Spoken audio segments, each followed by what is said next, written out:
हाय दोस्तों आज हम एक स्लीप कंडीशन की बात कर रहे हैं जिसका नाम है नार्कोलेप्सी। नार्कोलेप्सी दोस्तों क्या होता है, इसमें पेशेंट को दिन के टाइम पे बहुत ज़्यादा नींद आ रही होती है। मतलब उसे लंबे पीरियड तक जगे रहने में प्रॉब्लम होती है और बहुत ज़्यादा ड्राउजीनेस बनी रहती है। कुछ इस तरह की हालत होती है दोस्तों कि उसे स्लीप अटैक आ जाते हैं। मतलब वो कुछ भी काम कर रहा है, सपोज़ किचन में काम कर रहा है, मीटिंग में बैठा है, क्लास में बैठा है या गाड़ी चला रहा है या कुछ भी और किसी से बात कर रहा है और बस अगले पल देखा गया तो वो पेशेंट सो चुका था। इतनी ज़्यादा इसमें नींद की टेंडेंसी होती है, अचानक से नींद आ जाने की। तो दोस्तों ऐसा नहीं होता कि ये पेशेंट रात भर जगा हुआ था, नहीं, रात भर भी ये पेशेंट अपना बेड पे लेटा हुआ था। हाँ, रात की नींद इनकी बहुत अच्छी नहीं होती है, टूट-टूट कर, रुक-रुक करके आती है, लेकिन ऐसा नहीं है कि रात में ये 8 घंटे बेड पे नहीं बिता रहे, इस वजह से इनको दिन में नींद आ रही है। बीमारी ऐसी है कि इनको दिन में नींद आती है और इनको दिन में लंबे टाइम तक जगे रहने में प्रॉब्लम होती है और अचानक से ही स्लीप आ जाती है, अचानक से स्लीप अटैक सा पड़ जाता है। दोस्तों नार्कोलेप्सी 2 तरह की होती है। टाइप 1 जो नार्कोलेप्सी होती है दोस्तों, उसमें कैटाप्लेक्सी नाम का सिम्पटम भी हो सकता है, जिसके बारे में हम अभी आगे वीडियो में ठीक से बात करेंगे। वैसे मैं आपको शॉर्ट में बताता हूँ। कैटाप्लेक्सी में क्या होता है कि पेशेंट का अचानक से अपने शरीर की जो कुछ भी मसल्स हैं उनसे कंट्रोल ख़त्म हो जाता है, जिसकी वजह से वो मसल्स अचानक से लूज़ हो जाती हैं। तो हो सकता है कि पेशेंट चल रहा हो, चलते चलते अचानक से गिर गया, या हो सकता है पेशेंट कोई चीज़ उठा रहा था, वो चीज़ उसके हाथ से अचानक से गिर गई। ये वाला सिम्पटम भी दोस्तों देखा जा सकता है नार्कोलेप्सी में, अगर नार्कोलेप्सी टाइप 1 है तो। वैसे नार्कोलेप्सी 2 तरह की होती है, टाइप 1 और टाइप 2। दोस्तों इस वीडियो में बात करेंगे कि नार्कोलेप्सी के सिम्पटम्स क्या होते हैं, इसके लक्षण क्या होते हैं, किस तरह से पता लग सकता है कि नार्कोलेप्सी की बीमारी कहीं हो तो नहीं गई है। साथ साथ दोस्तों इसके कारणों पे चर्चा करेंगे, क्या क्या कॉज होते हैं इसके जो साइंटिफिकली प्रूवन है। साथ साथ दोस्तों ये भी बात करेंगे कि इसके कॉम्प्लिकेशंस क्या हो सकते हैं। दोस्तों इस बारे में टच करेंगे कि इसकी डायग्नोसिस डॉक्टर्स कैसे बनाते हैं, इसका ट्रीटमेंट कैसे किया जाता है और इसमें लाइफस्टाइल टिप्स क्या होते हैं वो भी मैं आपके साथ शेयर करूँगा। तो दोस्तों लास्ट तक देखिएगा, नार्कोलेप्सी के बारे में हम सारी बातें डिस्कस करेंगे। सोसाइटी में वैसे बहुत कॉमन तो नहीं है, लेकिन तब भी लगभग 2000 में से एक इंसान को ये होती है, जो वर्ल्ड वाइड आंकड़े हैं। तो फिर भी हमें पता होना चाहिए, क्योंकि एक स्लीप कंडीशन है। नॉर्मली स्लीप वाली चीज़ों को थोड़ा सा बहुत ज़्यादा सीरियसली नहीं लिया जाता, लेकिन अगर ये सिम्टम्स एग्जैक्टली मैच कर रहे हैं तो आपको पता होना चाहिए कि ये एक मेडिकल कंडीशन है और आपको डॉक्टर के पास चले जाना चाहिए।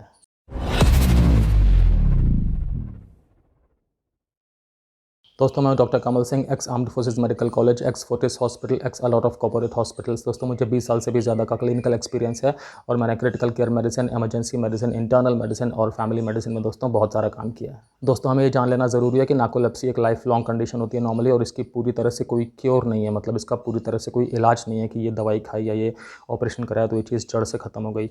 हाँ, इसके सिम्टम्स को मैनेज करने के लिए मेडिसिन होती हैं, जिसके बारे में हम आगे बात करेंगे। दोस्तों जिन लोगों को नार्कोलेप्सी होती है, देखा जाता है कि उन्हें दिक्कत होती है अपनी जॉब्स को मेंटेन करने में, अपनी रिलेशनशिप्स को मेंटेन करने में दोस्तों, और कई बार वो किसी ऐसी कंडीशन में भी पड़ सकते हैं कि जिसमें उनकी जान को खतरा हो सकता है। अगर वो सपोज़ गाड़ी वाड़ी चला रहे हैं और अचानक से उन्हें नींद आ गई, तो आप समझ सकते हैं ये अपने आप में एक लाइफ थ्रेटनिंग कंडीशन हो सकती है।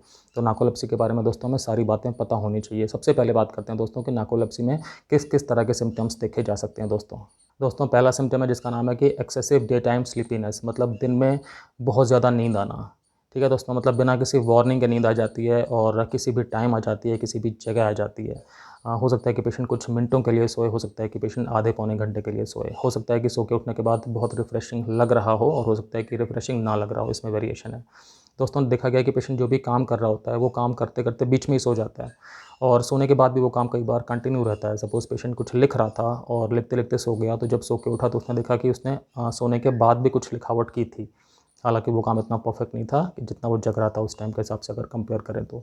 तो दोस्तों इस वजह से आप समझ सकते हैं कि प्रॉब्लम्स तो आती ही होंगी काम की जगह पे या किसी भी जगह पे।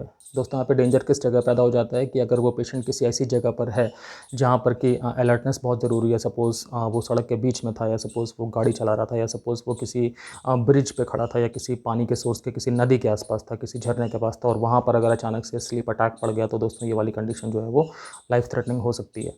साथ साथ दोस्तों हमें ये भी जानना ज़रूरी है कि पेशेंट का फोकस कम हो जाता है नॉर्मली, क्योंकि स्लीप अटैक जब पड़ते हैं तो उसके आसपास के टाइम पे पेशेंट बहुत ज़्यादा फोकस नहीं रहता, बहुत ज़्यादा अलर्ट नहीं रहता, जिसकी वजह से कि उसकी परफॉर्मेंस अफेक्ट होती है। दोस्तों अगला सिम्टम है, उसका नाम है कैटाप्लेक्सी। कैटाप्लेक्सी में दोस्तों क्या होता है कि पेशेंट को अचानक से ऐसा होता है कि जो मसल्स हैं वो मसल्स बिल्कुल लूज़ हो गई। तो ऐसे में क्या होता है कि सपोज़ पेशेंट अगर चल रहा है तो वो हो सकता है कि गिर जाए।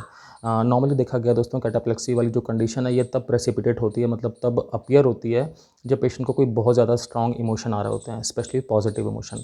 तो अगर पेशेंट बहुत ज़्यादा एक्साइटमेंट में आ गया अचानक से, या बहुत ज़्यादा उसे हंसी आ रही है, ऐसे में चांसेस हो जाते हैं कि जो नार्कोलेप्सी का पेशेंट है कि उसमें कुछ इस तरह की चीज़ हो जाएगी कि अचानक से मसल कंट्रोल लूज़ हो जाएगा।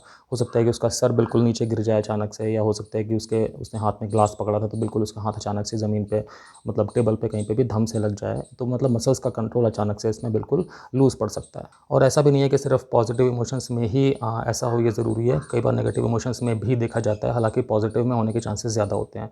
नेगेटिव इमोशन से मेरा मतलब हो गया कि पेशेंट अगर बहुत ज़्यादा डरा हुआ है या पेशेंट को अगर अचानक से घबराहट हो रही है, एंग्जाइटी हो रही है, ऐसे में भी हो सकता है कि ये जो कैटाप्लेक्सी वाले सिम्टम्स हैं ये अचानक से अपीयर हो जाएँ। इसमें इनको रोका नहीं जा सकता, नॉर्मली ये कुछ मिनट तक चलते हैं, फिर अपने आप ठीक हो जाते हैं। इसमें ऐसा भी हो सकता है कि आपकी जो आवाज़ है, जो आपकी ज़ुबान है, वो लड़खड़ा जाए और आपके शब्द ठीक से समझ में ना रहे हो कि आप क्या बोल रहे हैं।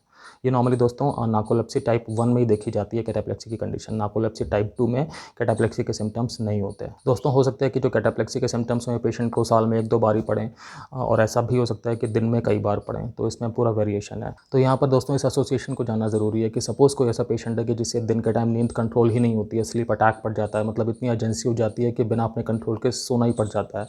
और उस पेशेंट को अगर साथ में कुछ ऐसी भी कंडीशन है कि कभी-कभी मसल्स का कंट्रोल ख़त्म हो जाता है, पेशेंट चलते-चलते गिर गया या कोई चीज़ हाथ में थी तो वो चीज़ हाथ से छूट गई, ऐसा कुछ अगर हो गया, तो यहाँ पर तो बहुत स्ट्रॉन्ग चांस बन ही रहा है फिर नार्कोलेप्सी का। तो ऐसे में तो मेडिकल हेल्प तुरंत ले लेनी चाहिए। दोस्तों अगला सिम्पटम है जिसका नाम है स्लीप पैरालिसिस। तो स्लीप पैरालिसिस वाली कंडीशन दोस्तों क्या होती है कि इसमें आपको कॉन्शियसनेस तो होती है, आपको पता होता है कि क्या चल रहा है, लेकिन आप ना तो मूव कर सकते हैं, ना आप कुछ बोल सकते हैं। आप कोशिश करेंगे अगर मूव करने की या बोलने की, तो आपका वो एफ़र्ट नॉर्मली वेस्ट जाता है और आप नहीं कर पाते, आप सक्षम नहीं होते इस काम करने में। तो ऐसे में कई बार पेशेंट को अंदर से डर लग जाता है कि उसका अपनी बॉडी पे कंट्रोल नहीं है, वो बोलना चाह रहा है लेकिन वो बोल नहीं पा रहा है, या वो हिलना चाह रहा है, अपने हाथ पैर हिलाना चाह रहा है, बट वो ऐसा नहीं कर पा रहा है। दोस्तों नॉर्मली ये वाली कंडीशन जब आप जस्ट सो रहे होते हैं, सोने की प्रोसेस में गए होते हैं तब होती है, या जस्ट जब आप उठने वाले होते हैं उस टाइम पर होती है मोस्ट कॉमनली। स्लीप पैरालिसिस नाम होता है इसका, और ये कंडीशन दोस्तों नार्कोलेप्सी में देखी जाती है। दोस्तों ये वाली कंडीशन नॉर्मली कब देखी जाती है? जब पेशेंट सोने की कोशिश कर रहा होता है और उसे नींद जस्ट आने वाली होती है उस टाइम पे, या जब पेशेंट की नींद टूटने वाली होती है उस टाइम पे। इसके जो दोस्तों सिम्पटम्स होते हैं उसकी वजह से पेशेंट को अंदर से डर लग सकता है कि मेरा तो कंट्रोल ही ख़त्म हो गया है। ये नॉर्मली कंडीशन दोस्तों कुछ मिनट तक चलती है और फिर उसके बाद अपने आप रिज़ॉल्व हो जाती है। लेकिन उस दौरान पेशेंट को ये महसूस हो सकता है कि मेरा अपनी बॉडी से कंट्रोल ही नहीं है, मैं अपनी बॉडी को हिला नहीं सकता, डुला नहीं सकता, कुछ बोल नहीं सकता। तो कई बार उस कंडीशन में दोस्तों पेशेंट्स को अंदर से बहुत डर लगता है। दोस्तों अगला सिम्पटम है कि पेशेंट को हैलुसिनेशंस हो सकते हैं, मतलब कि जो चीज़ रियल में एग्जिस्ट नहीं करती वो उन्हें दिखाई पड़ सकती है, जो आवाज़ें रियल में एग्जिस्ट नहीं करती वो उन्हें सुनाई पड़ सकती हैं, उन्हें जो रियल में कोई उन्हें टच नहीं कर रहा बट उन्हें टच का एहसास हो सकता है। इस तरह की जो वियर्ड सेंसेशन है जो कि ट्रू नहीं है, लेकिन उन्हें ऐसा लगेगा कि उनके साथ ये सब कुछ सच में हो रहा है। ये सारी चीज़ें दोस्तों हैलुसिनेशन की कैटेगरी में आती हैं। तो उन्हें लग सकता है कि उनके कमरे में सपोज़ कोई स्ट्रेंजर खड़ा हुआ है, जबकि रियलिटी में वहाँ पे कोई नहीं है। तो ऐसे में उन्हें बहुत ज़्यादा डर लग सकता है अंदर से, उन्हें कुछ भी आवाज़ सुनाई पड़ सकती है। नॉर्मली विजुअल हैलुसिनेशन ज़्यादा होते हैं इसमें, मतलब कि जो आँखों से दिखाई होने वाली चीज़ें होती हैं जो रियल में एग्जिस्ट नहीं करती, वो वाले एक्सपीरियंसेस पेशेंट्स को ज़्यादा होते हैं। दोस्तों नार्कोलेप्सी में और भी सिम्टम्स हो सकते हैं। फॉर एग्जांपल हो सकता है कि आपको स्लीप एपनिया की कंडीशन हो जाए।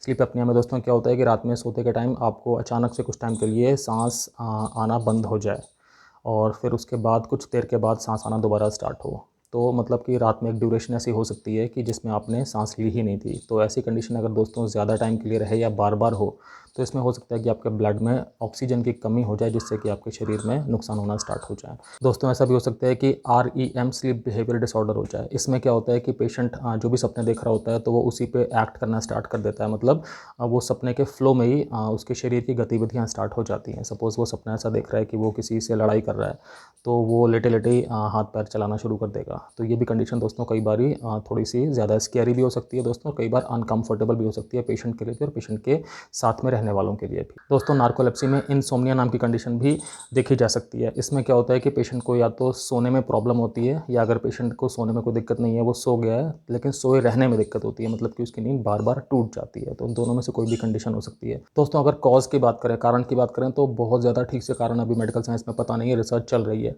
जेनेटिक्स का इसमें एक रोल होता है, देखा गया है कि जिन फैमिलीज़ में ये वाली कंडीशन होती है तो उसमें चांसेस ज़्यादा होते हैं कि आने वाली जनरेशन्स में भी ये वाली प्रॉब्लम हो सकती है। साथ साथ दोस्तों ब्रेन में एक केमिकल होता है जिसका नाम होता है हाइपोक्रेटिन या ओरेक्सिन। टाइप 1 नार्कोलेप्सी में देखा गया है कि ये वाले केमिकल की दोस्तों कमी हो जाती है, और ये एक एसोसिएशन है। टाइप 2 में हालांकि ऐसा नहीं देखा गया है। साथ साथ दोस्तों अगर ब्रेन में किसी एक पर्टिकुलर एरिया में चोट लगी हुई है, जो एरिया आपकी नींद के पर्टिकुलर पैटर्न्स को गवर्न करते हैं, तो भी हो सकता है कि ये वाले सिम्टम्स देखने को मिल जाएँ। साथ साथ दोस्तों अगर ब्रेन में ट्यूमर है किसी ऐसी जगह पे, जो एरिया की इस तरह के सिम्टम्स पैदा कर सकता है, इस तरह की कंडीशन पैदा कर सकता है, तब भी ये वाली कंडीशन दोस्तों पैदा हो सकती है। तो ब्रेन में ट्रॉमा, मतलब कि ब्रेन में चोट लगना, या कि ब्रेन का ट्यूमर होना, ये दोनों कंडीशंस जो हैं ये अपने आप में कारण बन सकती हैं।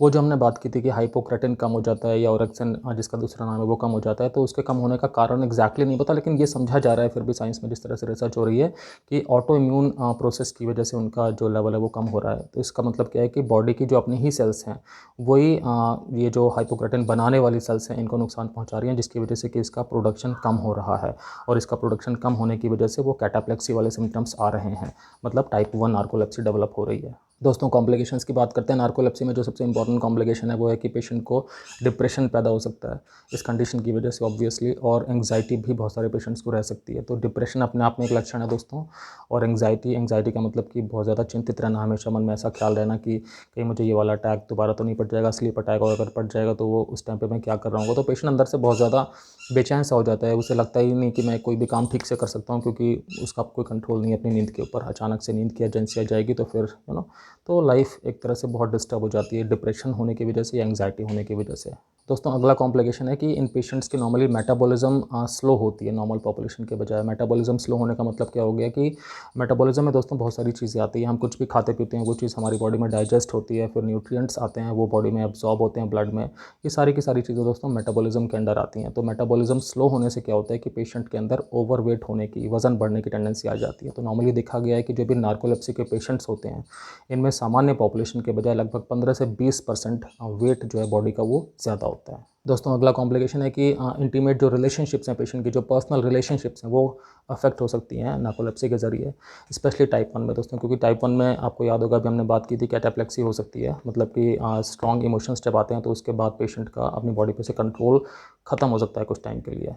ये वाली कंडीशन दोस्तों पेशेंट के लिए बहुत ज़्यादा डरावनी हो सकती है। तो पेशेंट कभी भी स्ट्रॉन्ग इमोशंस को एक्सपीरियंस करने की कंडीशन से ही बचने की कोशिश करेगा कि अगर वो स्ट्रॉन्ग इमोशन में आ गया तो फिर उसके साथ ये वाली कंडीशन पैदा हो सकती है जिसमें कि उसकी बॉडी का कंट्रोल ही ख़त्म हो जाए। तो अगर पेशेंट इमोशंस को एक्सपीरियंस करने से ही बचेगा तो फिर रिलेशनशिप्स में कहीं ना कहीं सफ़र तो वो कर ही जाएगा पेशेंट, क्योंकि अगर पेशेंट बहुत ज़्यादा खुशी महसूस नहीं कर सकता, बहुत ज़्यादा एक्साइटमेंट महसूस नहीं कर सकता, बहुत ज़्यादा हंस नहीं सकता, तो फिर आप समझ रहे हैं कि वो कहीं ना कहीं रिलेशनशिप को इन चीज़ों की ज़रूरत तो होती है, क्योंकि ये सब चीज़ें एक नॉर्मल पार्ट होती हैं रिलेशनशिप को बिल्ड करने का, मजबूत करने का। दोस्तों एक और कॉम्प्लिकेशन है कि पब्लिक में आपका एक मिसकॉन्सेप्शन आ जाता है। लोग आपके बारे में ये समझते हैं कि आप शायद आलसी हो, तभी तो आपको दिन में नींद आ रही है बार बार, वरना क्या सब लोग तो हैं, सब लोग तो काम करते हैं, रात में ठीक से सो के आते हैं, आप शायद रात में कुछ और ही करते रहते होगे, गेम वेम खेलते होगे या फिल्म वगैरह देखते होगे या कुछ भी बातें बातें करते होगे, और आप दिन में काम की जगह पे या पढ़ाई की जगह पे आप फिर आपको नींद आ रही है।